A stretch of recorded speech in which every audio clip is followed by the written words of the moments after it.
Hey Sag, welcome to your quantum reading. This is for Sagittarius Sun Moon Rising. Welcome to my cross watchers. Cross watcher, you could be dealing with the Sag. The message could be for you. Feel free to take it however it resonates with you in your situation. Keep in mind these are general and timeless readings. Everything that you need to access is down below in the description box, my website link and Instagram handle, all the good stuff. I just post more things on quantum physics and crazy things that I do enjoy playing around with over on my Instagram. So you can jump over there if you would like, but as always, no pressure. And thank you guys so much for liking, subscribing. Thank you for all the ways, wow. Thank you for all the ways you've been here in support of the channel. Let's dive in. What the freaking heck? This is so weird. We have the castle. Alright, I'm just gonna give you guys a heads up. Like, this is not gonna be all of you. This is definitely not gonna be for all of you, but I'm gonna go into it anyway. So, wow, we literally have mother and father that came out. Do you know how rare it is that I see these two cards come into a spread together? It's super freaking weird, but it makes me a little concerned because basically what this is showing me is like, I almost even want to call it straight out. Like, there's a lot of unhealed trauma and emotional immaturity here. We'll just kind of leave it basic like that. And maybe there's been a lot of conflict that came from this, but we have the one sitting like, holy shiz, straight up. That is so freaking crazy. Like, wow. It's almost like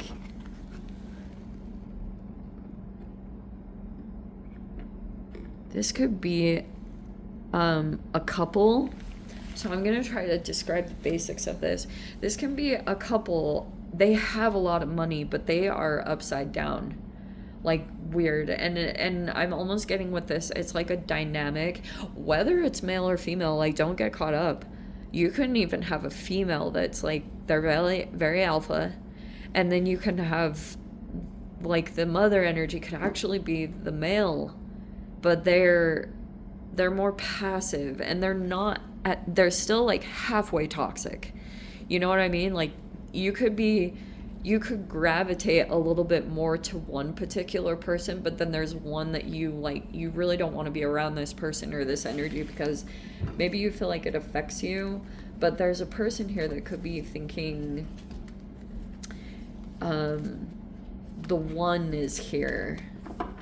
The one. Whatever that means, like, I take a couple of different interpretations of that as well. Okay, so we have the Death card in the upright. There's Pluto energy, which Pluto's not in retrograde. Oh, there's the Ace of Swords.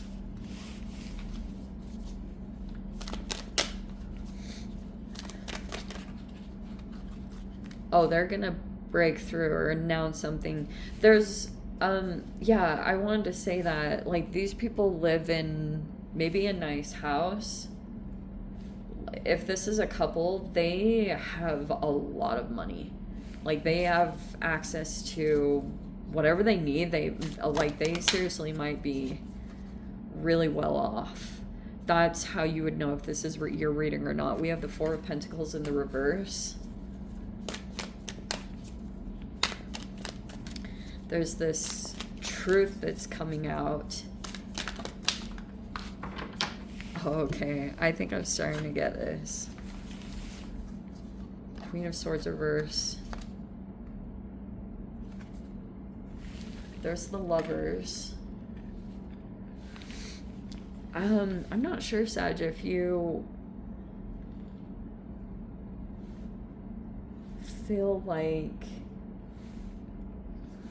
are you in a partnership?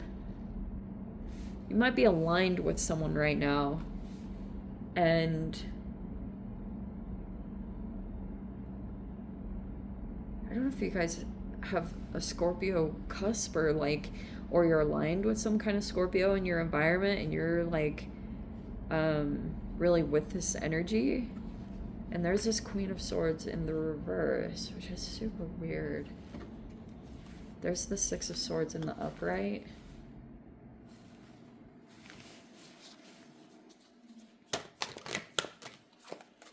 There's the Four of Swords in the reverse.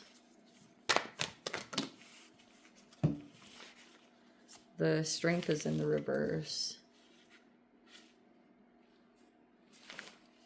Ten of Wands is in the reverse. And the Hermit is in the reverse. Okay.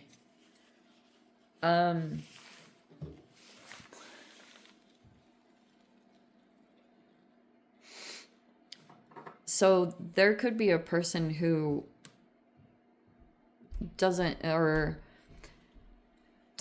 boundaries, or I don't know, Queen of Swords reverse. This person could be, the Devil isn't here. So that's something that you always want to like pay attention to, because the other cards surrounding, they do matter.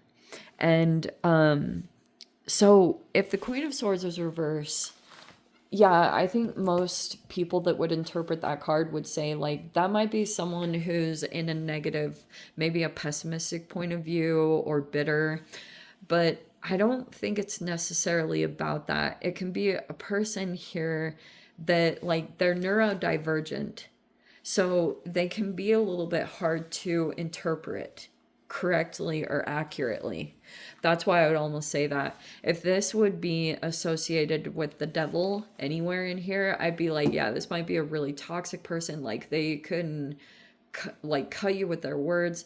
But it's not really that type of situation. It's almost like this person could be kind of blunt, or they're like communicating truths because they're trying to like express something that happened. And maybe you don't know. This was something about, I mean, this is kind of weird. The Death with the Lovers is like, it could have been a relationship or situation that did end. Maybe it did come to an end. Or, oh, okay. Oh, hold on. Oh, wow. So, okay. The Death card can talk about transformations, and when it's next to the Lovers, there could be a transformation happening in a current partnership. Like, for example, this could be opening up.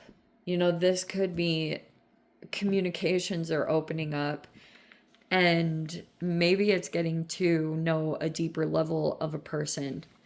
And I don't know if this is kind of like when this gets expressed or something, or when the truth did come up, there could have been some distance that was taken, because this can talk about taking a break, or, you know, if there were travels involved or something like that. There's something here about taking some space from someone or having some distance. And it'll be really key to the people that are coming in, because like we have the ones sitting here in an environment, whatever that means to you. We have Scorpio, Gemini, Virgo, Leo, and then Aquarius, Libra, Gemini. None of your cards came out. But some of you guys, there could just be, I know right now there's like a trine happening between Venus and Mars, and there can be some pretty profound things happening in relationships. So if you guys are currently dealing with someone, there could be a truth or something that gets shared here, and the first reaction might be a disconnect. But if you have someone else that comes in, like let's say that there's a person that takes space, and then they go and they're getting like advice. You know, the Hermit in reverse can be a person who's making themselves accessible. I personally always associate the Hermit card with a 7 life path, because if you were to look up, I don't usually talk about numerology on the channel, but like in numerology terms, the 7 the 7 life path I'm pretty sure is associated with being like hermit energy. And the reason I say that is because the hermit can be a person who has like seriously so much wisdom, but they don't always come out and communicate it. Like that could be a person who just like they value their alone time. They don't want to be like immediately accessible to people because of whatever craziness transpires. Like people could become ultra clingy to them, or you know what I mean? Stuff like that. So, but this person is allowing some of their deeper knowledge to be accessed, and it's transformational. Seriously. Seriously, if you come across a person like that, that's they're an elite or they're sitting in a position of authority or mastery of some sort, they will be the key to something working out. So let's say the hermit, that archetype, they're usually in some kind of profession or something where they're an analyst. Okay, they analyze things because that's mercurial. Like they break down patterns. Okay, so they'll sit back and observe things, and they look for patterns of behavior, and they're freaking crazy accurate. Like they'll even blow you the freak away because they might be looking at behavior patterns or styles, and there's potential here. I'm just saying the potential is here, and I think it would come from having another energy involved. So like let's say you're either getting advice or something, but this might actually help a situation along or help it to get better. Okay. Like this person might come in and because maybe there is something about the one. Look, I try to use that term loosely. I'm not gonna sit there and say to you guys full on like you have met the one. Maybe you have. That's great, and I highly congratulate you. I'm like a very cautious person at this point because of how much freaking information is available online, but that's basically it. Is like maybe you don't have all the facts or pieces, or there's just something here about understanding something. Like these breakthrough in communications, like they really are going to be pivotal in something coming together. But you guys will also see this stuff like pretty much if you're dealing with another person right now, you will seriously be looking to your parents and looking at their behavior. You might even be analyzing it a little bit about a person that you're dealing with. That you're looking at like the patterns that manifested from like their parents. Like you'll be looking at a human and realizing how this person developed. And like I said, it's possible that this relationship is going to go through a transformation. That's almost what it feels like, is that there could have been there was like some knowledge that was needed here, or these communications.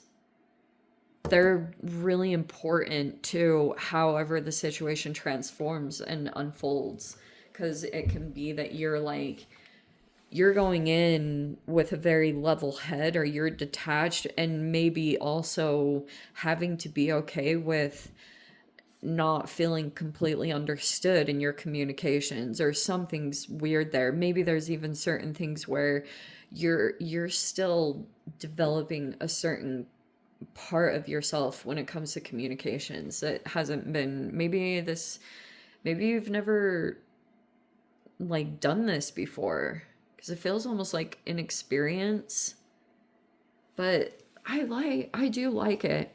But just because there's space or something like this, like maybe a temporary little energy disconnection, it doesn't mean it's not over yet. Maybe you'll go through a bit of burnout, but that might be too because you're kind of like, maybe you're taking on too much responsibility in the relationship because you're dealing with another person that like they're like pretty much showing their patterns.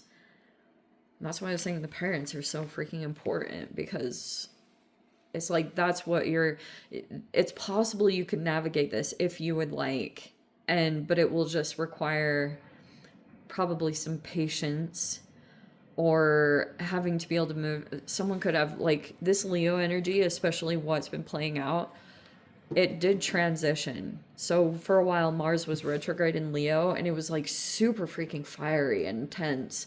But the energy is going through a transformation. And so that's why for a bit it was like Mars was in Leo, and then Mars went retrograde in Leo, and now it's retrograde in Cancer, and it's freaking super freaking intense. But yes, I don't know if that made any sense to you, but I'm going to dive into the extended. If you guys want to join me over there, feel free. Go down below, click on the Vimeo link, see it over there. But Sag, this is where we leave things. Sending you so much love, wishing you all the very best. See you in the next reading. Take care.